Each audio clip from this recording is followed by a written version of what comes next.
5월 23일 금요일 하나님 말씀 민수기 27장 12절부터 23절입니다. 함께 교독하겠습니다. 여호와께서 모세에게 이르시되 너는 이 아바림 산에서 올라가서 내가 이스라엘 자손에게 준 땅을 바라보라. 본 후에는 내 형 아론이 돌아간 것 같이 너도 조상에게로 돌아가리니 이는 신광야에서 회중에 분쟁할 때 너희가 내 명령을 거역하고 그 물가에서 내 거룩함을 그들의 목전에 나타내지 아니하였음이라. 이 물은 신광야 가데스의 무리바 물이니라. 모세가 여호와께 여쭤봐 이르되 여호와 모든 육체 생명의 하나님이시여 원하건대 한 사람을 이 회중 위에 세워서 그로 그들 앞에 출입하여 그들을 인도하여 출입하게 하사 여호와의 회중이 목자 없는 양과 같이 되지 않게 하옵소서. 여호와께서 모세에게 이르시되 눈의 아들 여호수아는 그 안에 영이 머무는 자니 너는 데려다가 그에게 안수하고 그를 제사장 엘르아살과 온 회중 앞에 세우고 그들의 목전에서 그에게 위탁하여 내 존귀를 그에게 돌려 이스라엘 자손의 온 회중을 그에게 복종하게 하라. 그는 제사장 엘르아살 앞에 설 것이요 엘르아살은 그를 위하여 우림의 판결로서 여호와 앞에 물을 것이며 그와 온 이스라엘 자손 곧 온 회중은 엘르아살의 말을 따라 나가며 들어올 것이니라. 모세가 여호와께서 자기에게 명령하신 대로 하여 여호수아를 데려다가 제사장 엘르아살과 온 회중 앞에 세우고 그에게 안수하여 위탁하되 여호와께서 모세에게 명령하신 대로 하였더라. 아멘. 이것은 하나님의 말씀입니다. 어제 본문 핵심 내용 되게 중요한 거 있었죠. 지극정성이 하나님을 움직이는 게 아니라, 그렇죠? 바른 기도와 간구가 하나님을 움직이게 한다. 슬로브앗의 딸들의 말이 옳으니 그대로 해줘라. 이런 이야기를 하죠. 그걸 잊지 않아야 될 것 같아요. 우리의 기도가 바르지 않기에 응답이 안 되는 것이라면 우리의 기도를 바꿔야 할 것이고, 우리의 기도가 바른 것이라면 인내함으로 기다리고 낙심해서 기도를 멈추지 말고 오히려 반드시 선한 길로 인도해 주실 하나님을 기억하며 계속 기도하는 것이 필요하다. 이건 잊지 않고 계속해서 기억해야 할 말씀인 것 같아요. 오늘은 안타깝게도 이제 모세의 마지막, 그리고 모세 대신에 이제 여호수아가 세워지는 장면이 등장을 합니다. 오늘 몇 가지 부분만 좀 같이 보고 나누도록 하겠습니다. 먼저 12절, 13절, 14절까지 같이 읽겠습니다. 시작. 여호와께서 모세에게 이르시되 너는 이 아바림 산에 올라가서 내가 이스라엘 자손에게 준 땅을 바라보라. 본 후에는 내 형 아론이 돌아간 것 같이 너도 조상에게로 돌아가리니 이는 신광야에서 회중이 분쟁할 때 너희가 내 명령을 거역하고 그 물가에서 내 거룩함을 그들의 목전에 나타내지 아니하였음이라. 이 물은 신광야 가데스 무리바의 물이니라. 산에 올라가서 가나안 땅을 보게 하죠. 그리고 이렇게 얘기합니다. 봤지? 너는 안 돼. 이렇게 지금 이야기하는 거예요. 13절에 보면 너도 너의 조상에게로 돌아갈 거다. 내 형 아론처럼 최후를 맞이하게 될 거야. 이런 이야기를 하죠. 근데 이 본문에서 되게 중요한 건 이 말을 듣고 모세가 한 일이에요. 모세가 한 일. 15절, 16절, 17절 같이 읽겠습니다. 시작. 모세가 여호와께 여짜와 이르되 여호와 모든 육체 생명의 하나님이여 원하건대 한 사람을 이 회중 위에 세워서 그로 그들 앞에 출입하며 그들을 인도하여 출입하게 하사 여호와의 회중이 목자 없는 양과 같이 되지 않게 하옵소서. 원망이 없죠. 불평도 없습니다. 그냥 받아들여요. 이게 모세가 보여준 첫 번째 모습이죠. 모세는 자신의 소명, 자신의 사명이 무엇이고 어디까지인지를 분명히 알고 있었던 것 같아요. 그리고 무엇보다 하나님이 나한테 허락하시는 게 어디까지인가, 그러니까 그 선을 지키고 그 선을 넘지 않으려고 한 거죠. 이게 되게 어려운 일이에요. 우리는 이렇게 생각하잖아요. 규칙은 지키라고 있는 게 아니라 내가 새로운 규칙을 만들면 돼. 우리는 보통 이제 이렇게 생각을 하거든요. 모세와 같은 입장에 서게 되면. 그런 힘을 갖고 그런 자리에 갖게 되면 그런 생각을 되게 많이 하는 거죠. 그 자리를 주신 하나님을 잊고 그 자리에 있는 나만 보게 되면 우리는 흔히 이제 그런 생각을 하게 되는데 모세는 결코 그렇지 않은 거죠. 그러니까 모세에게 배워야 할, 모세가 마지막 순간에도 보여준 게 뭐냐면 내 위에 하나님이 있어. 이거를 철저하게 잘 보여주는 것 같아요. 이걸 우리에게 적용할 필요가 있는 것 같아요. 내 위에 하나님이 있다는 것을 기억하는 사람은 반드시 선을 넘지 않아요. 내 뜻대로가 아니라 하나님 뜻대로, 내 원대로가 아니라 하나님 원대로, 내 마음대로가 아니라 말씀대로. 이것이 뭐냐 하면 하나님을 인식하고 사는 사람, 하나님을 염두하고 사는 사람이 보여주는 특징인 거죠. 그래서 선을 넘지 않는 거. 저는 이걸 우리에게 좀 적용해야 한다고 생각을 해요. 우리도 하나님이 없는 것처럼 말하고 행동하고 선택하고 결정할 때가 많잖아요. 물론 후회하긴 하지만 결정적인 순간에 다 그런 걸 보면 우리가 다 선을 넘거든요. 그런데 모세는 그걸 안 하죠. 이걸 좀 어렵긴 하지만 오늘 우리에게 적용해야 되겠다 생각이 듭니다. 내 위에 하나님이 계시다. 그래서 내 뜻대로가 아니라 하나님 뜻대로 수용하고 인정하는 인생을 사는 것. 이게 뭐냐 하면 마지막까지도 믿음의 사람이 어떤 사람의 모습인지를 보여주는 모세의 모습이잖아요. 이게 우리 인생도 그럴 수 있어요. 마지막까지도 내가 믿음으로 산다는 것이 어떤 것인지를 보여줄 수 있는 사람이 되려면 우리에게 필요한 것이 무엇이냐면 내 위에 하나님이 계시다. 이걸 인정하는 일인 것 같아요. 두 번째는 모세가 하나님께 요청한 게 있죠. 한 사람을 리더를 세워주십시오. 그래서 이들이 목자 없는 양과 같이 되지 않도록 도와주십시오. 그러니까 모세의 관심사는 사실은 자기의 최후에 대해서 하나님 말씀하시잖아요. 그러면 모세의 관심사는 자연스럽게 자신의 최후가 돼야죠. 그런데 모세의 관심사는 자신의 최후가 아니라 남겨진 사람들이에요. 그래서 이 모습을 보면서 딱 떠오르는 사람이 있죠. 예수님이요. 예수님이 십자가를 앞두고 제자들과 함께 시간을 보내시잖아요. 그 인생의 마지막 순간이거든요. 자기 인생의 마지막 순간을 시작하면서 요한복음 13장에는 예수께서 자기의 사람들을 사랑하시되 끝까지 사랑하셨다. 제자들과 함께 식사하시고 제자들의 발을 씻겨주시고 제자들에게 끝까지 기억해야 할 것들을 가르쳐 주시고 그리고 제자들을 위해 아주 긴 기도를 하시잖아요. 그리고 나서 제자들과 함께 유월절 찬양을 부르시면서 이제 겟세마네로 옮겨서 기도하러 가시는 장면을 보죠. 그 예수님의 그 모습을 보고 예수님의 그 마지막 요한복음 17장에 나와 있는 기도를 보면 다 제자들, 남겨진 사람들을 위한 기도였어요. 저들이 하나가 되게 해주십시오, 주님. 주님께서 나를 이 땅에 보내신 것처럼 나도 저들을 이 땅에 보냈다는 것을 그들이 알게 해주십시오, 주님. 자신의 최후, 자신의 마지막을 위해서 뭘 하지 않아요. 오히려 남겨진 제자들을 위해서 시간을 쏟고 사랑을 쏟고 자신의 모든 것을 쏟아 놓게 되죠. 이 모습을 보면 이 모습은 과연 닮아갈 수 있을까 생각을 좀 해보게 돼요. 지금 자신의 인생의 마지막까지도 이 모세의 관심사는 하나님이죠. 네. 하나님의 관심사는 출애굽 2세대가 가나안에 가는 거니까 모세의 관심사는 자기가 아니라 남아서 가나안으로 갈 사람들을 지금 생각하고 있는 거잖아요. 이걸 보면서 도전받아요.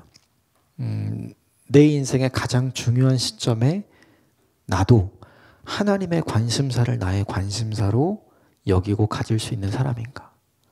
내 인생의 가장 중요한 시점에 하나님의 마음으로 나도 내 마음을 채울 수 있는가? 자신이 없거든요. 그런데 그걸 하고 있는 모세를 보죠. 또 그걸 하셨던 주님을 보죠. 그래서 도전이 되는 것 같아요.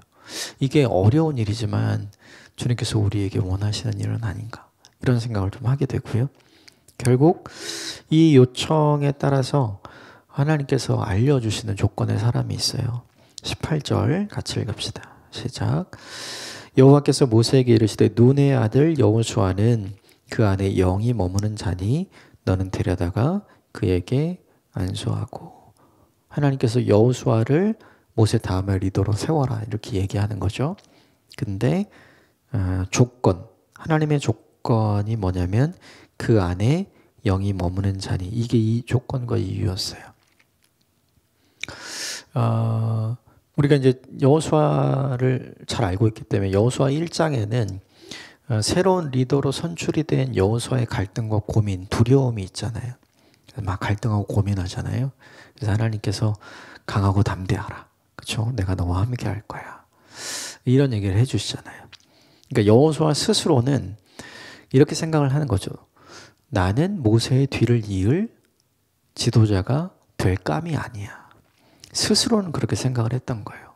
그리고 더 중요한 건 사람들도 다 마찬가지. 왜냐하면 여호수아는 모세의 수종자였어요. 그러니까 쉽게 이야기하면 모세의 몸종이었던 거죠. 성경에 기록은 안 돼 있지만 모세는 분명히 자녀들이 있었죠. 그렇죠? 그러니까 사람들이 생각을 하기에는 모세의 후계자면 여호수아가 아니라, 몸종이 아니라, 그렇죠?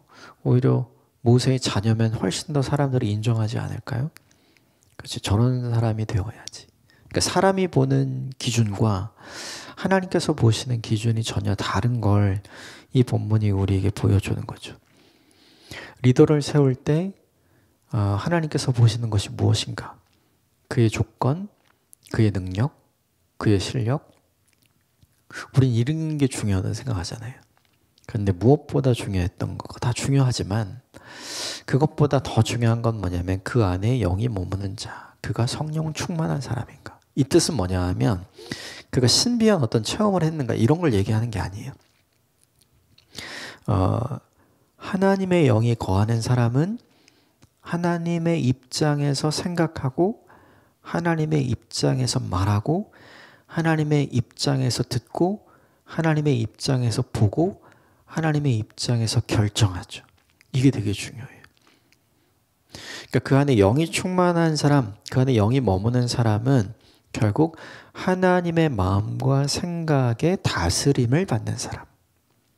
이게 뭐냐 하면 차기 이스라엘의 리더십이 될 중요한 조건이었던 거죠. 이게 무엇보다 중요한 것 같아요. 하나님의 기준은 사람의 기준과 전혀 다르다. 주님의 마음으로 충만한 사람, 주님의 생각으로 충만한 사람, 주님의 관점으로 충만한 사람이 리더가 되어야 한다. 우리랑 좀 다르죠. 우린 다 좀 폼나는 사람, 실력 있는 사람, 탁월한 사람, 이런 사람들 뽑으려고 하잖아요. 그래서 이스라엘 초대왕 사울이 뽑힐 때 사람들이 좋아했던 이유는 그가 일반적인 사람들보다 키가 훨씬 컸고, 그리고 훨씬 준수하고 잘생겼으며, 또 그의 믿음 또한 굉장히 탁월하고 좋은 사람이었잖아요. 그리고 사울의 초창기는 겸손한 사람이었거든요. 그래서 사람들이 다 인정했죠. 다윗을 뽑을 때를 생각을 해보면 다윗의 형들이 얼마나, 그들은 군인이었잖아요.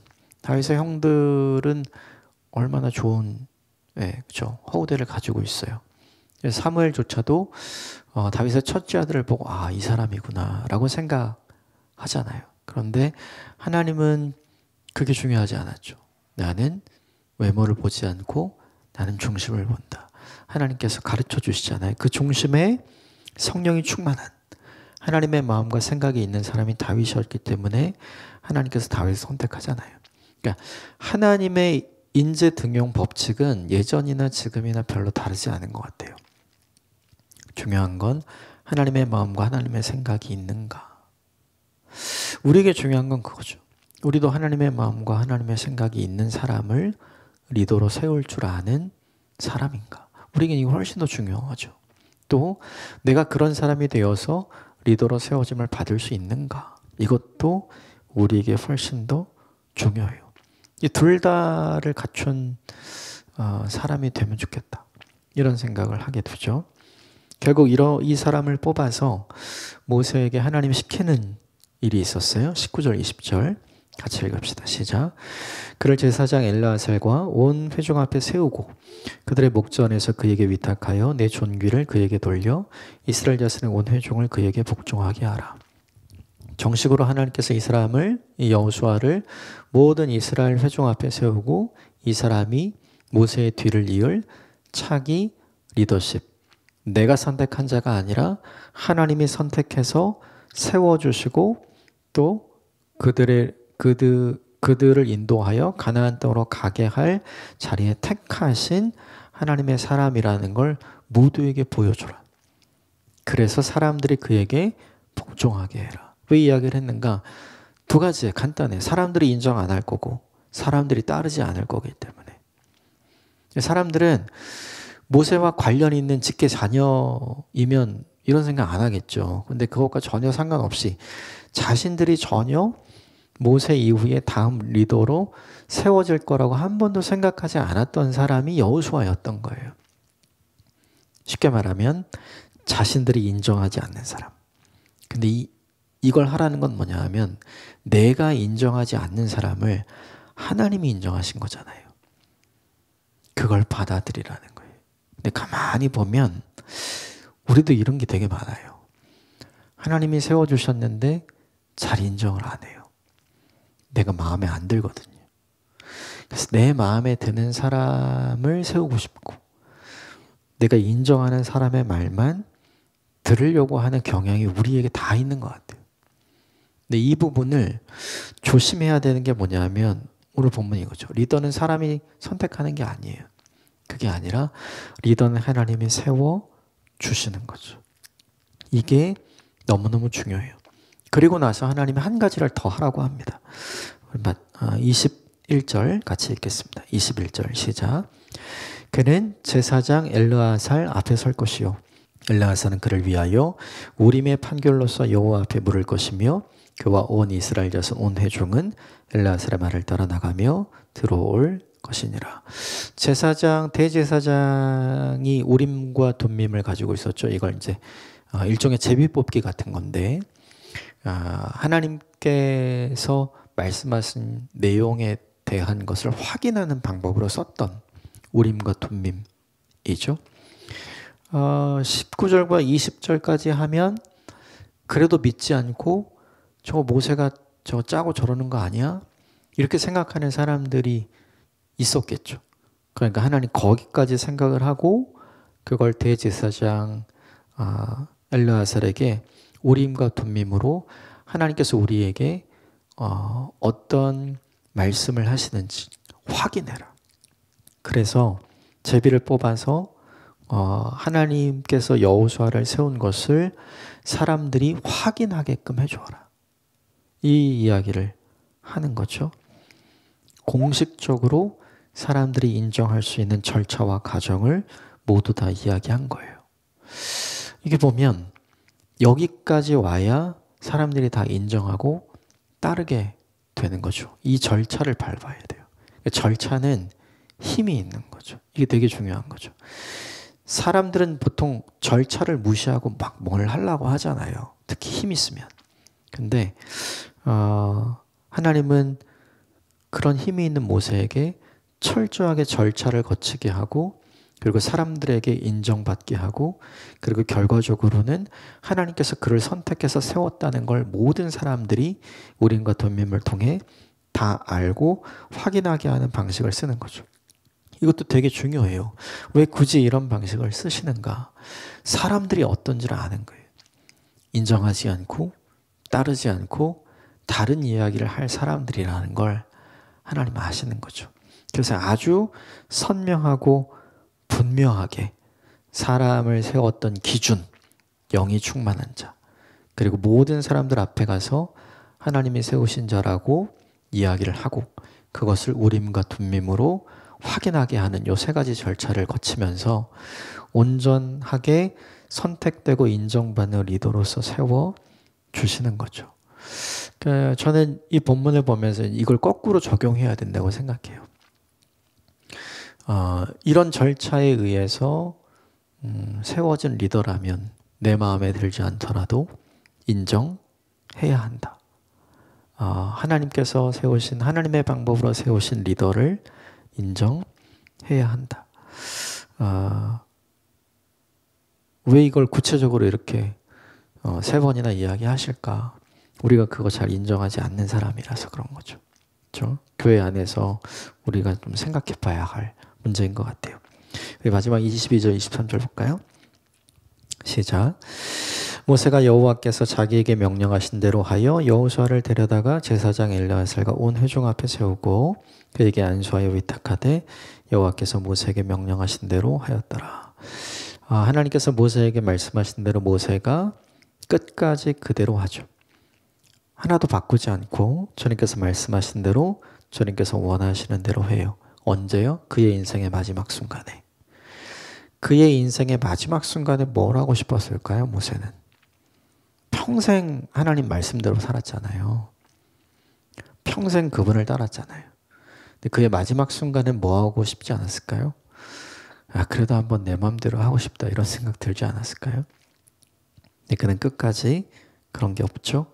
그의 인생의 마지막 시간까지 그의 인생 전체가 하나님의 사람은 이렇게 살아야 돼 라는 걸 보여주는 메시지가 되는 거죠. 이 부분이 되게 중요하다고 생각해요. 예수님의 기도가 생각이 나요. 저는 이 부분 보면서 이 잔을 제게서 지나가게 해주십시오. 그렇게 기도를 시작하셨지만 그럼에도 불구하고 그 기도의 끝은 그러나 아버지의 번대로 하게 해주십시오. 예수님도 그의 인생 끝까지